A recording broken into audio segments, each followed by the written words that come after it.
Alright everyone, with all of us being on Corona quarantine right now, I figured there's no better time than the present to A, do some gardening, B, start making some videos. So I'm going to make a few videos about gardening. So I've had a couple questions about these raised beds that I put together last year. So I figured I'd talk about some of the lessons that I learned doing this and do a brief tutorial about how I put them together. Got a pretty good haul pallets the other day. Here's one with a nice full plywood bottom, and I got some more over on the other side of the shed. I'm gonna square off this end here and make a smaller pallet bed than these other ones that I got. I'm gonna do another small one and then another full-sized one over here. This one's going to become a couple end pieces. I'll cut it in half right down there, stick another board to cover these parts. Those can become the ends. And then there's a bunch of extra lumber that I'll use for sides. Now, a couple quick things to get started. Now, pallets usually have some more, usually about 3 pieces running on the ends, one in the middle. I usually rip those off first thing, just so that way I can reuse that lumber. Now, depending on how difficult it is to rip the pallet apart, a lot of times I like to rip off all of these pieces as well. This one's pretty well put together. I think it's going to be more trouble than it's worth to do that, but you can see with these couple, I ripped all those pieces off. The reason I do that is then I can lay them down right next to each other, just like this one, create a better base for it. So with making the pallet bed, usually takes about 3 pallets for a full-size pallet bed. You use one piece as the base. You either rip off these and then add in some of your ones from the bottom, some of your extra lumber, and make a solid base like that one. Or what I'll probably end up doing with this is just lay that down just like so. Tack this down on both sides. It's not going to be a flat bottom, but really that doesn't matter at all, because that's going to have a few 100 pounds of dirt on top of it. Now for the ends, what I do, well, this one's going to become a couple ends. Like I said before, just going to cut it in half, lay a couple boards over these openings, and then you just nail that onto the ends. For the sides, I generally rip it down right here and right here, and then once again cover up these slats. So either rip them off and nail them all down so you have them flush without any gaps, or you can just nail them on top of these ones, just like I'm going to do on the base, and then that'll be your side. So basically, I'll show you a finished product over here. This one is the first one that I did. You can see I used 3 full pallets for it. There's one underneath.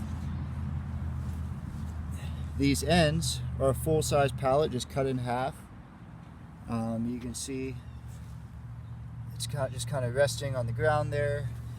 It's nailed together, and let's see how tall that is.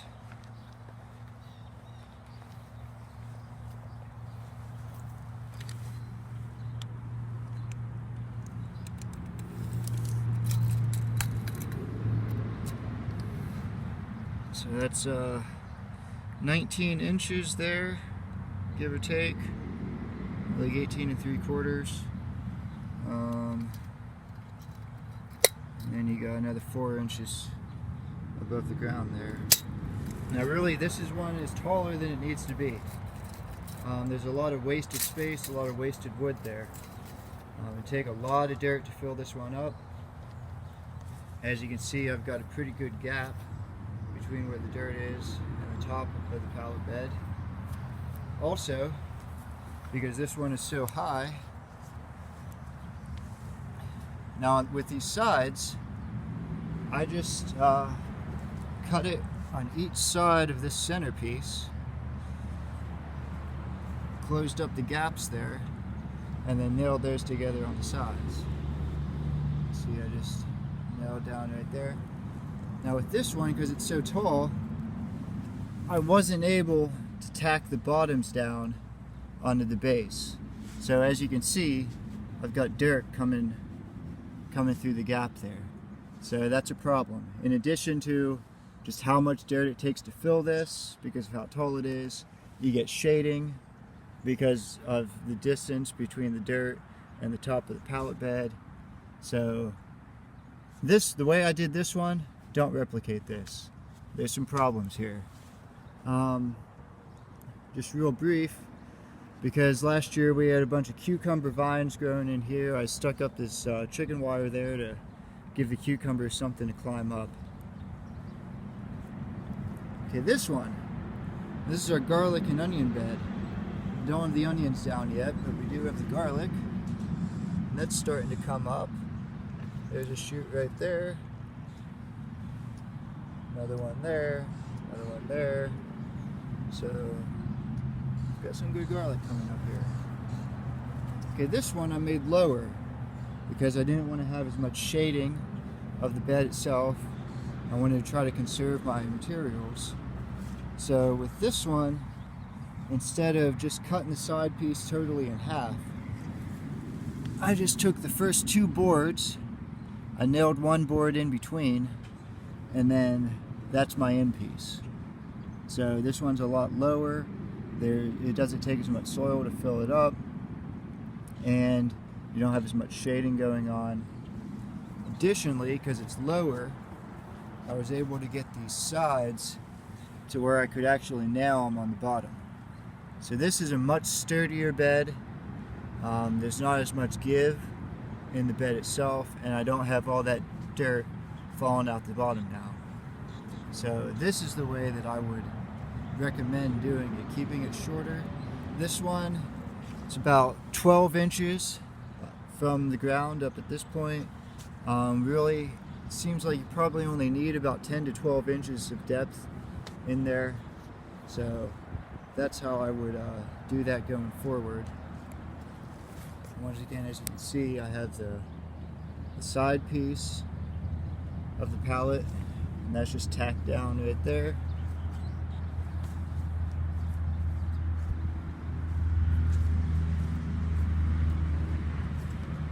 This one's going to become a smaller bed, and I'll get a couple more put together in the next few days. And thanks to a former coworker, I got a lot of really good dirt. This is the same dirt that I used in both of these beds last year. This stuff is glorious. I'm real happy I was able to get that. But I think that's about all for today. Alright, when you're trying to cut these in half this way, one issue you're going to run into if you're using a power saw, you can get the ends with the power saw, but here you just don't have the clearance for it. So this middle one, you're going to have to cut that one by hand.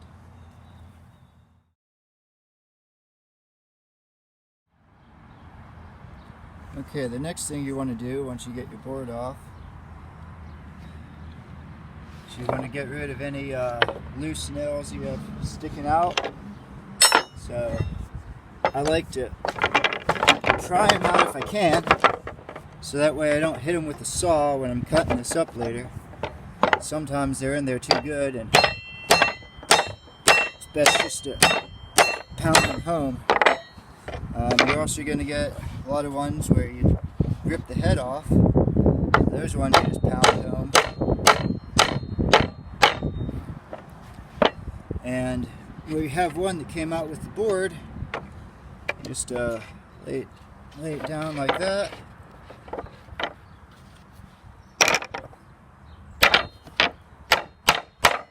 knock it through a little bit, and then pry this off.